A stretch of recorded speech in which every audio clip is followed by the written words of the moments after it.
মৰমৰ ছাত্ৰ-ছাত্ৰীসকল তোমালোক সকলোকে আমাৰ এই চেনেলটোলৈ পুনৰবাৰ স্বাগতম জনাইছো।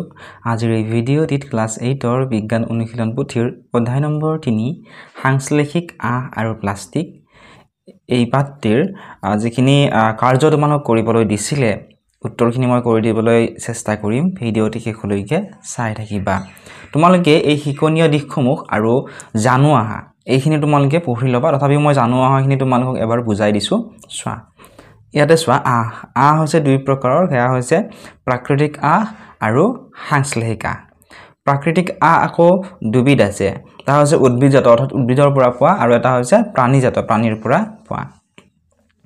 উদ্ভিদজাত আহ যেনে কপাহ, মৰাপাট, শণ, নাৰিকলৰ আহ আদিবোৰ হৈছে উদ্ভিদজাত আহ। ঠিক তেনেদৰে প্ৰাণীৰ পৰা পোৱা আহ হৈছে পাট, মুগা, ঊণ আৰু এৰী। আৰু সাংশ্লেষিক আহ হৈছে ৰেয়ন, নাইলন, পলিয়েষ্টাৰ আৰু এক্ৰাইলিক। এইখিনি তোমালোকে ভালদৰে চাবা। নেক্সট আমি কাৰ্য নং 1টো কৰোঁ আহাচোন। ইয়াত দিছে যে তলৰ তালিকাখনত থকা বস্তুবোৰ প্ৰাকৃতিক নে সাংশ্লেষিক আহেৰে তৈয়াৰী লিখোৱা আহা। ইয়াত চোৱাচোন এখন তালিকা দিয়া আছে। এই তালিকাখনত থকা এই বস্তুবোৰ প্ৰাকৃতিক নে সাংশ্লেষিক আহেৰে তৈয়াৰ কৰা আমাক লিখিব দিছে। ইয়াতে দিছে মুগাৰ কাপোৰ। মুগাৰ কাপোৰ আমি ক'ৰ পৰা পাওঁ ইয়াতে চোৱাচোন। এইখিনিত চোৱা তোমালোকে ওপৰৰ এইখিনিত। এইটো হৈছে মুগাৰ কাপোৰ হৈছে প্ৰাণীজাত আহ। প্ৰাণীজাত আহ হ'লে কি হ'ব? প্ৰাকৃতিক আহ হ'ব। ঠিক আছে। ঠিক তেনেদৰে নাইলনৰ মোজা। নাইলনৰ মোজা কি হয়? সাংশ্লেষিক আহ। চোৱাচোন ইয়াতে দিয়াই আছে ইয়াৰ উত্তৰটো। এইখিনি বুজি পালে তোমালোকে এইখিনিও কৰিব পাৰিবা। নেক্সট চাওঁ আহাচোন কপাহী চাদৰ। কপাহৰ পৰা পোৱা যায় কপাহী আহ। ঠিক আছে। গতিকে এইটো হৈছে উদ্ভিদজাত হ'লে হ'ব প্ৰাকৃতিক আহ। পলিয়েষ্টাৰৰ চাৰ্ট হ'ব সাংশ্লেষিক আহ, আৰু স্কুল বেগটো হ'ব সাংশ্লেষিক আহ। এনেদৰে তোমালোকে লিখি ল'বা। এইবাৰ আমি 2 নম্বৰ কাৰ্যটো কৰোঁ আহাচোন। যদিহে তোমালোকে ভিডিঅ'টো চাই ভাল পাইছা, তোমালোকে ভিডিঅ'টো লাইক কৰি দিয়াৰ লগতে চেনেলটো ছাবস্ক্ৰাইব কৰি দিবলৈ নাপাহৰিবা, আৰু তোমাৰ বন্ধু-বান্ধৱীসকলৰ লগত ভিডিঅ'টো শ্বেয়াৰ কৰি দিবা। ইয়াত দিছিল যে তলৰ তালিকাখন পূৰ কৰোঁ আহা। ইয়াতে আহসমূহৰ নাম আমাক দিয়া আছে। এই আহসমূহ ক'ৰ পৰা আহৰণ কৰা হয় ইয়াতে আমাক লিখিব দিছে। তাৰপিছত ইয়াতে লিখিব দিছে সেই আহবিধ প্ৰাকৃতিক আহ নে সাংশ্লেষিক আহ। নেক্সট দিছে সেই আহবিধৰ পৰা প্ৰধানকৈ কি তৈয়াৰ কৰা হয়। প্ৰথমতে দিছে চোৱা নাৰিকলৰ আহ। নাৰিকলৰ আহ ক'ৰ পৰা পোৱা যায়? নাৰিকলৰ বাকলিৰ পৰা আহৰণ কৰা হয় নাৰিকলৰ আহ। নাৰিকল যিহেতু প্ৰাকৃতিক, গতিকে প্ৰাকৃতিক আহ হ'ব। এই নাৰিকলৰ আহৰ পৰা কি তৈয়াৰ কৰা হয়? নাৰিকলৰ ৰছী তৈয়াৰ কৰা হয়। ৰেয়ন ক'ৰ পৰা আহৰণ কৰা হয়? কাঠৰ মণ্ডৰ পৰা ৰেয়ন আহৰণ কৰা হয়। ৰেয়নো হৈছে প্ৰাকৃতিক আহ। ৰেয়নৰে প্ৰধানকৈ কাৰ্পেট বনোৱা হয়। তাৰপিছত আছে নাইলন আহৰণ কৰা হয় কয়লা, পানী আৰু বায়ুৰ পৰা। নাইলন হৈছে সাংশ্লেষিক আহ। নাইলনৰ পৰা কি কৰা হয়? সাজ পোছাক তৈয়াৰ কৰা হয়। ঠিক আছে। নেক্সট চোৱা কি দিছে? পাট দিছে। পাট ক'ৰ পৰা পোৱা যায়? পাট পলুৰ পৰা আহৰণ কৰা হয়। ঠিক আছে। আৰু এয়া হৈছে প্ৰাকৃতিক আহ, আৰু সেই পাটৰ আহৰ পৰা পাটৰ মেখেলা, চাদৰ, শাৰী আদি তৈয়াৰ কৰা হয়। নেক্সট এৰী আহৰণ কৰা হয় এৰী পলুৰ পৰা। এৰী আহ হৈছে প্ৰাকৃতিক আহ, আৰু ইয়াৰ পৰা কাপোৰ তৈয়াৰ কৰা হয়। ঠিক তেনেদৰে কপাহ ক'ৰ পৰা আহৰণ কৰা হয়? কপাহ গছৰ পৰা কপাহ আহৰণ কৰা হয়। কপাহো হৈছে প্ৰাকৃতিক আহ, আৰু ইয়াৰ পৰাও কাপোৰ তৈয়াৰ কৰা হয়। নেক্সট আছে শণ আহৰণ কৰা হয় শণ গছৰ পৰা। এয়াও হৈছে প্ৰাকৃতিক আহ। ঊণ, ভেড়া, ছাগলী, ইয়াক আদিৰ পৰা ঊণ আহৰণ কৰা হয়। গতিকে এয়া হ'ব প্ৰাকৃতিক। মৰাপাটৰ গা-গছ বা কাণ্ডৰ পৰা আহৰণ কৰা হয়। গতিকে মৰাপাটৰ আহো হৈছে প্ৰাকৃতিক আহ। এই তিনিটা মই তোমালোকক কৰি দিয়া নাই। ইয়াৰ প্ৰধানকৈ কি তৈয়াৰ কৰা হয় তোমালোকে লিখিবা, চেষ্টা কৰিবা। কিবা কাৰণত যদি তোমালোকে নোৱাৰা তোমালোকে কমেণ্ট ছেকশ্যনত জনাবা। মই কমেণ্ট ছেকশ্যনত তোমালোকক উত্তৰটো দি দিম।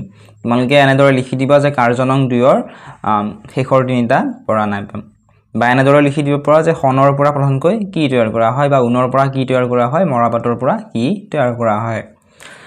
কাৰ্য নং 3 দিছে তলত দিয়া বস্তুবোৰ কি আহেৰে তৈয়াৰী লিখোৱা আহা। এয়া আমি টুথপেষ্ট পাইছিলোঁ। টুথপেষ্ট হ'ব এইটো নাইলন হ'ব। ঠিক আছে। এয়াও হ'ব নাইলন। এয়া হৈছে ৰেয়ন। এয়া হৈছে নাইলন এইটো মই ভালদৰে চিত্ৰটো চিনি পোৱা নাই ঠিক আছে তোমালোকে এইটো জনাবাচোন নেক্সট হেখৰটো আমাক কৰি দিছে এয়া হৈছে নাইলন নেক্সট ওয়ান কাৰ্য নং 4 খালী ঠাইত উপযুক্ত শব্দ লিখোৱা আহা ইয়াৰ উত্তৰটো তোমালোকৰ কিতাপখনৰ পৃষ্ঠা নম্বৰ 35 ত এতিয়া যেহেতু কিতাপখন চেঞ্জ হ'ল তোমালোকে কিতাপখনত চালে পাবা কিন্তু পেজ নম্বৰটো চেঞ্জ হ'ব ঠিক আছে তো পলিকট হয় পলিয়েষ্টাৰ আৰু কপাহ মিলি ঠিক আছে ইয়াতে কপাহ লিখিবা পলিউল হয় পলিয়েষ্টাৰ আৰু উল মিলি গতিকে ইয়াতে হ'ব পলিউল ঠিক আছে নেক্সট এইখিনি জানোৱা হাখিনি তোমালোকে পঢ়ি চাবা কাৰ্য নং 5 তো মই তোমালোক কৈ দিছো ইয়াত দিছে তলৰ ছবিত দেখুওৱা বস্তুবোৰ কি ধৰণৰ প্লাষ্টিকেৰে তৈয়াৰী লিখোৱা আহা এয়া হ'ব তাপনমনীয় ঠিক আছে এয়া হৈছে তাপত দৃঢ় প্লাষ্টিক তাৰ পিছত এয়া হ'ব তাপনমনীয় কাৰ্য নং 6 চোৱা প্লাষ্টিক কিয় ব্যৱহাৰ কৰিবলৈ সুবিধাজনক লিখোৱা আহা সৰকাৰেটো আমাক কৈয়ে থাকে বা সৰ্বসাধাৰণৰ ৰাইজে বিজ্ঞানী লোকসকলে আমাক কৈয়ে থাকে যে প্লাষ্টিক আমি ব্যৱহাৰ কৰিব নালাগে কিন্তু মানুহে প্ৰায় প্লাষ্টিক ব্যৱহাৰ কৰে কিহৰ কাৰণে কাৰণ প্লাষ্টিক ব্যৱহাৰ কৰিবলৈ সুবিধাজনক কি সুবিধা হয় ইয়াতে আমাক দিয়া লিখিব দিছে 1 নম্বৰ প্লাষ্টিকবোৰ অবিক্ৰিয়ক পদাৰ্থ 2 নম্বৰ প্লাষ্টিকৰ পাত্ৰবোৰৰ ওজন কম 3 নম্বৰ কম দামত পোৱা যায় 4 নম্বৰ মজবুত 5 নম্বৰত লিখিব পৰা প্লাষ্টিকবোৰ পাতল দৃঢ় আৰু দীৰ্ঘস্থায়ী ভালদৰে যদি আমি ৰাখো প্লাষ্টিকৰ বস্তু বহুত বছৰলৈকে ভালে থাকে কাৰ্য নং 7ত দিছে কি কাৰণে প্লাষ্টিকবোৰ পৰিৱেশ হিতৈষী নহয় লিখোৱা আহা তে প্লাষ্টিক ব্যৱহাৰ কৰিলে বহুত ধৰণৰ অসুবিধাৰ সন্মুখীন আমি হওঁ কি অসুবিধা হয় বা পৰিৱেশৰ কাৰণে কিয় ভাল নহয় ইয়াত লিখিব দিছে 1 নম্বৰ পৰিৱেশ প্ৰদূষণ কৰে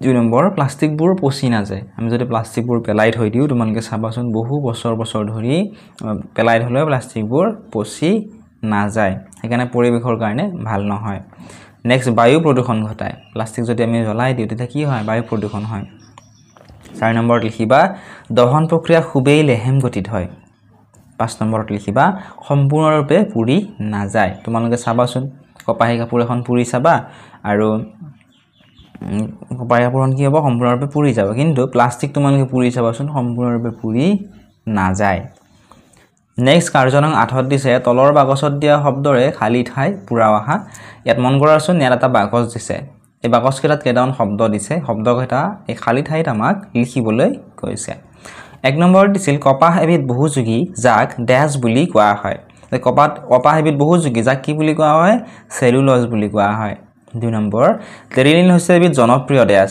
টেৰিলিন হৈছে এবিধ জনপ্ৰিয় পলিয়েষ্টাৰ 3 নম্বৰ অগ্নিৰোধক আৰু অধিক তাপ সহ্য কৰিব পৰা এবিধ প্লাষ্টিক হৈছে ড্যাশ অগ্নিৰোধক আৰু অধিক তাপ সহ্য কৰিব পৰা এবিধ প্লাষ্টিক হৈছে মেলামাইন 4 নম্বৰত লিখিবা তাপনমনীয় প্লাষ্টিকবোৰ পুনৰাৱৰ্তন কৰিব পাৰি 5 নম্বৰত লিখিবা টেফলন তোমালোকে ইয়াত যদি শব্দটো চিনি পোৱা নাই ইয়াৰ পৰা চাই লিখিবা টেফলন এবিধ প্লাষ্টিক যাৰ ওপৰত তেল আৰু পানী লাগি নধৰে এতিয়া চোৱা কাৰ্য নং 9 ইয়াত দিছে যে তলত জৈৱ পচনশীল আৰু জৈৱ অপচনশীল আৱৰ্জনাৰ নাম লিখোৱা অৰ্থাৎ কিছুমান বস্তু আমি যদি পানীত পেলাও কি হয় কেইদিনৰ পিছতে পচি নোহোৱা হৈ যায় গতিকে সেইবিলাক হৈছে জৈৱ পচনশীল আৰু কিছুমান পেলাই থলে বহুত বছৰ ধৰি পচি নাযায় বা মাটিৰ লগত মিহলি হৈ নাযায় গতিকে ইয়াত আমাক লিখিব দিছে জৈৱ পচনশীলসমূহ এইটো সাইডত লিখিলো ফলমূলৰ বাকলি শাক পাচলি আহাৰৰ ৰৈ যোৱা ভাগ ইয়াত তোমালোকে চিনি নাপাব পৰা আহাৰৰ ৰৈ যোৱা ভাগ ভট আকাৰ গ তাৰ পিছত কাগজ কপাহী কাপোৰ কাঠ উন্নৰ কাপোৰ আৰু গছৰ পাত এইবোৰ হৈছে জৈৱ পচনশীল এইবিলাক মাটিত পেলোৱাৰ কেইদিনৰ পিছতে বা কিছু মাহৰ পিছতে এইবিলাক কি হয় মাটিৰ লগত মিহলি হৈ যায় এটা জৈৱ অপচনশীল যিবিলাক মাটিৰ লগত মিহলি হৈ যাবলৈ বহুত বছৰ সময় নিযুত বছৰৰ প্ৰয়োজন হয় ইয়াত দিছে 1 নম্বৰ পলিথিনৰ মোনা টিন এলুমিনিয়াম আন ধাতুৰ টেমা পলিয়েষ্টাৰৰ কাপোৰ ফণি বৈদ্যুতিক সুইচ মগ আদিবোৰ হৈছে জৈৱ অপচনশীল কাৰ্য নং 10 পৰিৱেশ ৰক্ষাৰ বাবে মানি চলিব লগা 4R নীতিটো লিখোৱা আহা তো পৰিৱেশ ৰক্ষাৰ বাবে মানি চলিব লগা 4R নীতিটো তোমালোকে কিতাপখনতে পাইছিলা সেয়া হৈছে ইংৰাজীত 4R মানে কি 4টা R এটা R বুজায় ৰিডিউস আনটোৰে বুজুৱাই ৰিইউজ মই কৈ গৈছো চোৱা R E U S E reuse আনটোৰে বুজাই recycle R E C Y C L E আৰু হেৰটোৰে বুজাই recover R E C O V E R recover reduce মানে হৈছে হ্ৰাস কৰা ৰিইউজ মানে হৈছে পুনৰ ব্যৱহাৰ কৰা ৰিসাইকেল মানে হৈছে পুনৰাবৰ্তন কৰা আৰু ৰিকভাৰ মানে হৈছে পুনৰুদ্ধাৰ কৰা কাৰ্যনং 11ত কি দিছে চাওয়া হাসুন ইয়াত দিছে যে পলিথিনৰ ব্যৱহাৰ কেনেকৈ কমাব পাৰি লিখু আহা পলিথিনৰ ব্যৱহাৰ আমি কেনেকৈ কমাব পাৰো এক নম্বৰ দিছে কপাহী বা মৰাপাটৰে তৈয়াৰী মোনাৰ ব্যৱহাৰ কৰি আমি পলিথিনৰ ব্যৱহাৰ কমাব পাৰো আমি যদি বজাৰত যাতে কপাহী বা মৰাপাটৰে তৈয়াৰী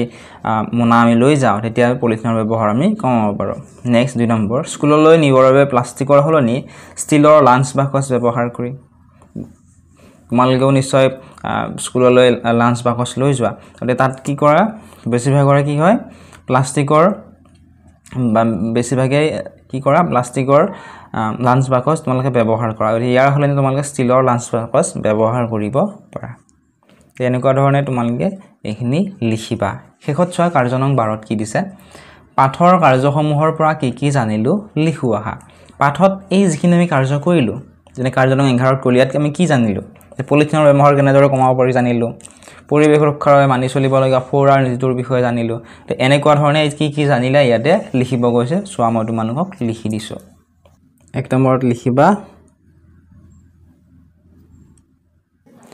প্ৰাকৃতিক আৰু সাংশ্লেষিক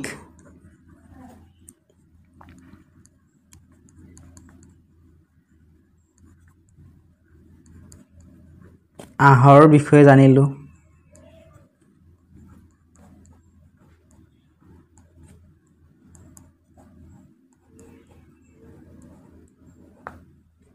দুই নম্বৰত তোমালোকে লিখিব পৰা পলিথিনৰ